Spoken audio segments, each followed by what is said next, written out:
22 ଜାନୁଆରୀ 2026 କୁ ସ୍ୱାଗତ। ଆଜି ଆମେ କିଛି ଖବରକୁ ମାନେ ଟିକେ ଗଭୀର ଭାବେ ଦେଖିବା। ଖବରଗୁଡ଼ିକ ଅଲଗା ଅଲଗା ଲାଗିପାରେ, କିନ୍ତୁ ଆମେ ଚେଷ୍ଟା କରିବା ସେଗୁଡ଼ିକ ଭିତରେ ଥିବା ସମ୍ପର୍କକୁ ଖୋଜିବା ପାଇଁ। ଆମ ପାଖରେ ସମ୍ବାଦ, ଧରିତ୍ରୀ, ମିଣ୍ଟ ଭଳି ଅନେକ ସ୍ରୋତ ଅଛି। ଆଜିର ଆଲୋଚନା ଓଡ଼ିଶାର ପଞ୍ଚାୟତ ନିର୍ବାଚନରୁ ଆରମ୍ଭ ହୋଇ ମଧ୍ୟପ୍ରାଚ୍ୟ ପର୍ଯ୍ୟନ୍ତ ଯିବ। ହଁ, ଏଇଟା ବହୁତ କୌତୂହଳପୂର୍ଣ୍ଣ କଥା। କାରଣ ଆଜିର ଆଲୋଚନାର ମୂଳ ଲକ୍ଷ୍ୟ ହେଉଛି ଏହି ଅଲଗା ଅଲଗା ଘଟଣା ଭିତରେ ଥିବା ସୂତାଟିକୁ ଖୋଜି ବାହାର କରିବା। ବିଜେଡିର ନିର୍ବାଚନୀ ରଣନୀତି, ଓଡ଼ିଶାର ବଦଳୁଥିବା ଅର୍ଥନୀତି, ଦେଶର ବଜେଟ୍ ଆଉ ଏପଟେ ଆନ୍ତର୍ଜାତୀୟ ସଂଘର୍ଷ ସବୁ ମିଶି କେମିତି ଗୋଟେ ବଡ଼ ଚିତ୍ର ତିଆରି କରୁଛନ୍ତି। ତେବେ ଚାଲନ୍ତୁ ଆରମ୍ଭ କରିବା। ଠିକ୍ କହିଲେ। ତେବେ ଚାଲନ୍ତୁ ଓଡ଼ିଶାରୁ ହିଁ ଆରମ୍ଭ କରିବା, ଆମ ରାଜ୍ୟ ରାଜନୀତିରୁ। ଆଗକୁ ପଞ୍ଚାୟତ ନିର୍ବାଚନ, ଆଉ ଏଥିପାଇଁ ବିଜେଡି ସୁପ୍ରିମୋ ନବୀନ ପଟ୍ଟନାୟକ ଗୋଟେ ବଡ଼ ବୈଠକ କରିଛନ୍ତି। ଏଇଟା କ'ଣ ଖାଲି ଗୋଟେ ସାଧାରଣ ନିର୍ବାଚନୀ ବୈଠକ, ନା ଏହା ପଛରେ କିଛି ବଡ଼ କଥା ଅଛି? ଦେଖନ୍ତୁ, ୟାକୁ ଖାଲି ପଞ୍ଚାୟତ ନିର୍ବାଚନ ଦୃଷ୍ଟିରୁ ଦେଖିଲେ ଭୁଲ ହେବ। ନବୀନ ନିବାସରେ ଯେଉଁ 10 ଜଣ ବିଧାୟକଙ୍କ ସହ ମିଟିଂ ହେଇଛି, ସ୍ରୋତ ଅନୁସାରେ ତାର 3ଟା ମୁଖ୍ୟ ଦିଗ ଥିଲା। ଆଚ୍ଛା। ପ୍ରଥମଟା ତ ସ୍ୱାଭାବିକ, ମାନେ କ୍ଷେତ୍ରସ୍ତରୀୟ ରଣନୀତି ପ୍ରସ୍ତୁତ କରିବା। ଦ୍ୱିତୀୟରେ ତୃଣମୂଳ ସ୍ତରରେ ସଂଗଠନକୁ ଆହୁରି ମଜବୁତ କରିବା। କିନ୍ତୁ ସବୁଠୁ ଗୁରୁତ୍ୱପୂର୍ଣ୍ଣ ହେଉଛି ତୃତୀୟଟା, କେନ୍ଦ୍ରରେ ଥିବା ବିଜେପି ସରକାରଙ୍କର ବିଫଳତାକୁ ଲୋକଙ୍କ ପାଖରେ ପହଞ୍ଚାଇବା। ଓହୋ, ମାନେ ଏହା କେବଳ ଗାଁ ନିର୍ବାଚନ ନୁହେଁ? ଏକଦମ। ପଞ୍ଚାୟତ ନିର୍ବାଚନ ଗୋଟେ ମାଧ୍ୟମ, ପ୍ରକୃତ ଲକ୍ଷ୍ୟ ହେଉଛି ଆଗାମୀ ବଡ଼ ରାଜନୈତିକ ଲଢ଼ାଇ ପାଇଁ ମଞ୍ଚ ପ୍ରସ୍ତୁତ କରିବା। ଏଇଟା ବାସ୍ତବରେ ଗୋଟେ ଗଭୀର କଥା। ତା ମାନେ ରାଜ୍ୟ ଓ କେନ୍ଦ୍ର ରାଜନୀତିକୁ ଗାଁ ସ୍ତରକୁ ନେବାର ଏକ ପ୍ରୟାସ। ଠିକ୍ ଅଛି, ଗୋଟେ ପଟେ ରାଜନୀତି ଚାଲିଛି, କିନ୍ତୁ ସାଧାରଣ ଲୋକଙ୍କ ପାଇଁ କିଛି ଖବର ଅଛି। ଶୀତ କମୁଛି ବୋଲି ଶୁଣିବାକୁ ମିଳୁଛି, ଆଉ ସହରରେ ଆମ ବସ୍ ସେବାକୁ ନେଇ କିଛି ନୂଆ ପଦକ୍ଷେପ। ହଁ, ଏଗୁଡ଼ିକ ଛୋଟ କଥା ଲାଗିପାରେ, କିନ୍ତୁ ଲୋକଙ୍କ ଜୀବନକୁ ସିଧାସଳଖ ପ୍ରଭାବିତ କରେ। ପାଣିପାଗ ବିଭାଗ କହିଛି ଯେ ଶୀତଲହରୀର ଆଉ ଭୟ ନାହିଁ, ତାପମାତ୍ରା ବଢ଼ୁଛି। ହଁ, ଭୁବନେଶ୍ୱରରେ ତ 31 ଡିଗ୍ରୀ ଉପରେ ରହୁଛି। ଠିକ୍। ଆଉ ଆମ ବସ୍ କଥା ଦେଖନ୍ତୁ, ଏଠି 2ଟା ବହୁତ ଭଲ କଥା ହେଉଛି। ପ୍ରଥମତଃ ମହିଳା ସଶକ୍ତିକରଣ। ସେ ଇ-ବସ୍ ଚଳେଇବା କଥାଟା। ହଁ, 20 ଜଣ ମହିଳାଙ୍କୁ ଟ୍ରେନିଂ ପାଇଁ ପୁଣେ ପଠାଯିବ। ଏଇଟା ଗୋଟେ ବଡ଼ ପଦକ୍ଷେପ।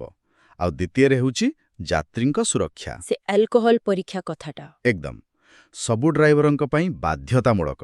ଆଉ ଗତବର୍ଷ ଯେଉଁ 19 ଜଣଙ୍କର ଲାଇସେନ୍ସ ନିଲମ୍ବିତ ହେଲା, ସେଥିରୁ ଜଣାପଡ଼ୁଛି ଯେ ବ୍ୟବସ୍ଥାକୁ କଡ଼ାକଡ଼ି କରାଯାଉଛି। ଏହି ଇ-ବସ୍ କଥାରୁ ମୋର ଆମ ଆଲୋଚନାର ପରବର୍ତ୍ତୀ ପ୍ରସଙ୍ଗ ମନେ ପଡ଼ିଲା। ଗୋଟେ ପଟେ ଆମେ ଇ-ବସ୍ ଭଳି ଆଧୁନିକ ଜିନିଷ ଦେଖୁଛୁ, ଅନ୍ୟପଟେ ସ୍ରୋତ, ବିଶେଷ କରି ଦି ଇକୋନୋମିକ୍ ଟାଇମ୍ସ ଭଳି ଖବରକାଗଜ କହୁଛି ଯେ ଓଡ଼ିଶା ନିଜର ପରିଚୟ ବଦଳାଇବାକୁ ଚେଷ୍ଟା କରୁଛି।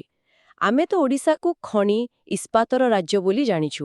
ଏବେ ଏରୋସ୍ପେସ୍, ବାୟୋଟେକ୍ନୋଲୋଜି ଏସବୁ ଶବ୍ଦ ଶୁଣିବାକୁ ମିଳୁଛି। କ'ଣ ହେଉଛି ଏସବୁ? ଏଇଟା ହେଉଛି ଓଡ଼ିଶାର ଏକ, ଆପଣ କହିପାରିବେ, ରଣନୀତିକ ପରିବର୍ତ୍ତନ। ବୁଝିଲେ, ରାଜ୍ୟ ସରକାର ଏବେ ବୁଝିଲେଣି ଯେ କେବଳ ଖଣିଜ ସମ୍ପଦ ଉପରେ ନିର୍ଭର କରିହେବନି। ହଁ, ତାର ତ ଗୋଟେ ସୀମା ଅଛି। ଠିକ୍। ତେଣୁ ଏବେ ରାଜ୍ୟ ଆଇଟି, ଏରୋସ୍ପେସ୍, ଫାର୍ମାସ୍ୟୁଟିକାଲ୍ସ ଏମିତି ନୂଆ ଯୁଗରେ କ୍ଷେତ୍ର ଉପରେ ଧ୍ୟାନ ଦେଉଛି। ମୁଖ୍ୟମନ୍ତ୍ରୀଙ୍କ କାର୍ଯ୍ୟାଳୟର ବୟାନ ଅନୁସାରେ ଓଡ଼ିଶା ନିଜକୁ ପୂର୍ବ ଭାରତର ଭବିଷ୍ୟତ ପାଇଁ ପ୍ରସ୍ତୁତ ନିବେଶ ସ୍ଥଳ ଭାବେ ଗଢ଼ିବାକୁ ଚାହୁଁଛି। ମାନେ ଯେଉଁ ଶିଳ୍ପରେ ଜ୍ଞାନ ଆଉ କୌଶଳର ବେଶୀ ଆବଶ୍ୟକତା ଅଛି। ଏକ୍ଜାକ୍ଟଲି। କମ୍ ପ୍ରଦୂଷଣକାରୀ ଆଉ ଅଧିକ ନିଯୁକ୍ତି ସୃଷ୍ଟି କରୁଥିବା ଶିଳ୍ପ। ଶୁଣିବାକୁ ତ ବହୁତ ଭଲ ଲାଗୁଛି, କିନ୍ତୁ ଏତେ ବଡ଼ ପରିବର୍ତ୍ତନ ପାଇଁ ଯେଉଁ ଅର୍ଥନୈତିକ ପରିବେଶ ଦରକାର, ତାହା କ'ଣ ଦେଶରେ ଅଛି? ଫେବୃଆରୀ 1ରେ ତ କେନ୍ଦ୍ରୀୟ ବଜେଟ୍ ଆସୁଛି, ସେଥିରୁ କିଛି ଆଶା କରାଯାଇପାରେ କି? ଆଉ ଏଇଠି କଥାଟା ଆହୁରି ମଜାଦାର ହେଉଛି।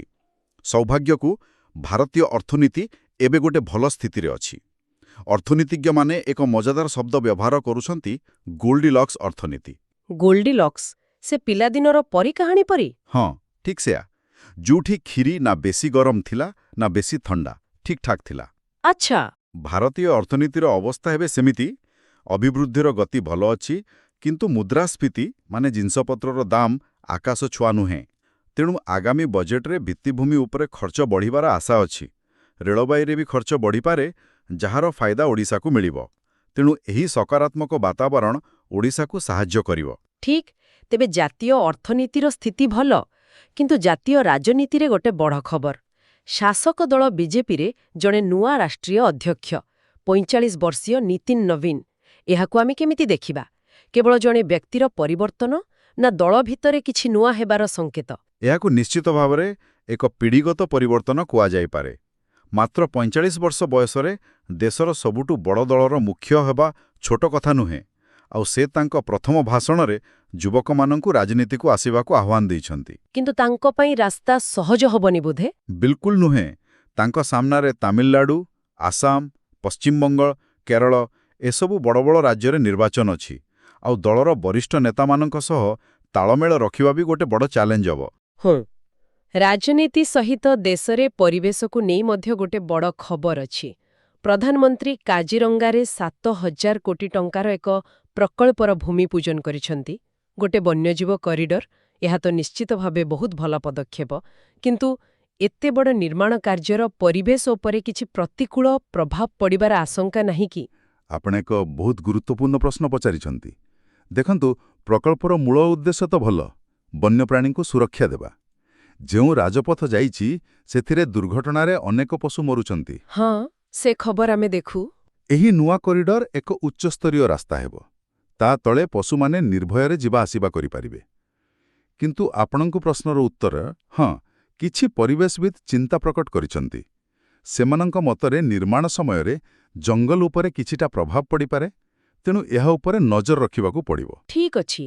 ତେବେ ଆମେ ରାଜ୍ୟରୁ ଆରମ୍ଭ କରି ଜାତୀୟ ରାଜନୀତି ଓ ପରିବେଶ ପର୍ଯ୍ୟନ୍ତ ଆସିଲେ। ଏବେ ଚାଲନ୍ତୁ ଆମ ଆଲୋଚନାର ଶେଷ ଭାଗକୁ ଯିବା, ଯାହା ଏ ସବୁକୁ ଏକାଠି ବାନ୍ଧିବ। ଆନ୍ତର୍ଜାତୀୟ ସ୍ଥିତି। ଶୁଣାଯାଉଛି ମଧ୍ୟପ୍ରାଚ୍ୟରେ ଆମେରିକା ଇରାନ ଭିତରେ ଉତ୍ତେଜନା ପୁଣି ବଢ଼ୁଛି। ହଁ, ଆଉ ପରିସ୍ଥିତି ବହୁତ ଜଟିଳ। ଇରାନ ବର୍ତ୍ତମାନ ନିଜ ଦେଶ ଭିତରେ ବି ହିଂସାର ସାମ୍ନା କରୁଛି। ପାଶ୍ଚାତ୍ୟ ଦେଶଗୁଡ଼ିକ ଅଧିକ ପ୍ରତିବନ୍ଧକ ଲଗାଇବାକୁ ଧମକ ଦେଉଛନ୍ତି। ଆଉ ଏହି ସମୟରେ ଚୀନ ଏକ ଭିନ୍ନ ଖେଳ ଖେଳୁଛି। କିଭଳି?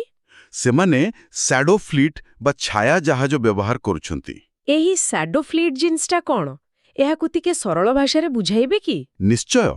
ଏହା ଏକ ପ୍ରକାରର, ଆପଣ ଭାବିପାରିବେ, ଆନ୍ତର୍ଜାତୀୟ ଲୁଚକାଳି ଖେଳ। ଏହି ଜାହାଜଗୁଡ଼ିକ ପୁରୁଣା, ତାର ମାଲିକ କିଏ ଠିକ୍ ଜଣାନଥାଏ। ଆଚ୍ଛା। ଆଉ ସେମାନେ ନିଜର ଟ୍ରାକିଂ ସିଷ୍ଟମ ବନ୍ଦ କରି ସମୁଦ୍ରରେ ଚଳାଚଳ କରନ୍ତି। ଏହାଦ୍ୱାରା ଆମେରିକାର ପ୍ରତିବନ୍ଧକ ଥାଇ ବି ଚୀନ ଇରାନରୁ ଶସ୍ତାରେ ତେଲ କିଣିପାରୁଛି। ମାନେ ଗୋଟେ ପଟେ ଉତ୍ତେଜନା, ଅନ୍ୟପଟେ ପର୍ଦ୍ଦା ପଛରେ ବେପାର। ଏକଦମ। କିନ୍ତୁ ଯଦି ଏହି ଉତ୍ତେଜନା ବଢ଼େ, ତେବେ ସାରା ବିଶ୍ୱରେ ତେଲ ଦାମ ବଢ଼ିଯିବ, ଯାହାର ସିଧା ପ୍ରଭାବ ଭାରତ ଆଉ ଆମ ଓଡ଼ିଶା ଉପରେ ବି ପଡ଼ିବ। ତେବେ ଏବେ ପୁରା ଚିତ୍ରଟା ସ୍ପଷ୍ଟ ହୋଇଯାଉଛି। ଗୋଟିଏ ପଟେ ଓଡ଼ିଶା ନିଜକୁ ଏକ ଭବିଷ୍ୟତ ପାଇଁ ପ୍ରସ୍ତୁତ ନିବେଶ ସ୍ଥଳ ଭାବେ ଗଢ଼ିବାକୁ ଚେଷ୍ଟା କରୁଛି। ଅନ୍ୟପଟେ ମଧ୍ୟପ୍ରାଚ୍ୟରେ ଗୋଟେ ଛୋଟ ଘଟଣା ବି ସେହି ସ୍ୱପ୍ନରେ ପାଣି ପକେଇ ଦେଇପାରେ। ଏକଦମ ଠିକ୍। ଆଜିର ଆଲୋଚନାରୁ ଏହା ହିଁ ସ୍ପଷ୍ଟ ହେଉଛି। ଓଡ଼ିଶା ଯେତେବେଳେ ଏରୋସ୍ପେସ୍ କମ୍ପାନୀକୁ ଡାକୁଛି, ସେମାନେ ତ ବିଶ୍ୱର ସ୍ଥିରତାକୁ ଦେଖିବେ। ହଁ, ନିଶ୍ଚୟ। ଯଦି ତେଲ ଦାମ ବଢ଼ିବ, ତେବେ ପରିବହନ ଖର୍ଚ୍ଚ ବଢ଼ିବ, ମୁଦ୍ରାସ୍ଫୀତି ବଢ଼ିବ, ଆଉ ନିବେଶକମାନେ ପଛଘୁଞ୍ଚା ଦେବେ। ତେଣୁ ଆମେ ଯେଉଁଠୁ ଆରମ୍ଭ କରିଥିଲୁ ସେଇଠି ପହଞ୍ଚିଲେ। ଓଡ଼ିଶାର ଏକ ପଞ୍ଚାୟତ ନିର୍ବାଚନରୁ ଆରମ୍ଭ କରି ସମୁଦ୍ରରେ ଯାଉଥିବା ଗୋଟେ ଛାୟା ତେଲ ଟ୍ୟାଙ୍କର ପର୍ଯ୍ୟନ୍ତ ସବୁକିଛି ପରସ୍ପର ସହ ଜଡ଼ିତ। ଏହା ଏକ ଚମତ୍କାର ସମାପ୍ତି। ଆମେ ସତରେ ଗୋଟିଏ ସୂତାରେ ସବୁ ଘଟଣାକୁ ଯୋଡ଼ିପାରିଲେ। ଏଠାରେ ଚିନ୍ତା କରିବା ପାଇଁ ଶେଷରେ ଗୋଟିଏ ପ୍ରସଙ୍ଗ ଛାଡ଼ିଯାଉଛି। ଓଡ଼ିଶା ଯେତେବେଳେ ନିଜକୁ ବିଶ୍ୱମଞ୍ଚରେ ଦେଖିବାକୁ ଚାହୁଁଛି, ସେତେବେଳେ ଆମର ସ୍ଥାନୀୟ ଆଲୋଚନାଗୁଡ଼ିକ କ'ଣ ସେହି ସ୍ତରକୁ ଯାଇପାରୁଛି? ଗୁରୁତ୍ୱପୂର୍ଣ୍ଣ ପ୍ରଶ୍ନ। ଆମେ କ'ଣ ନିର୍ବାଚନ ସମୟରେ ବିଶ୍ୱ ବାଣିଜ୍ୟ କିମ୍ବା ଆନ୍ତର୍ଜାତୀୟ ସଂଘର୍ଷ ଆମ ଜୀବନ ଓ ଚାକିରି ଉପରେ କିପରି ପ୍ରଭାବ ପକାଇବ, ସେ ବିଷୟରେ କଥା ହେଉଛୁ? ବୋଧହୁଏ ଯେବେ ଆମେ ବୁଝିପାରିବା ଯେ ସ୍ଥାନୀୟ ଏବଂ ବିଶ୍ୱସ୍ତରୀୟ ଘଟଣା ଭିତରେ ଥିବା ସୀମାରେଖା ଆଉ ନାହିଁ, ସେତେବେଳେ ପ୍ରକୃତ ବିଶ୍ଳେଷଣ ଆରମ୍ଭ ହେବ।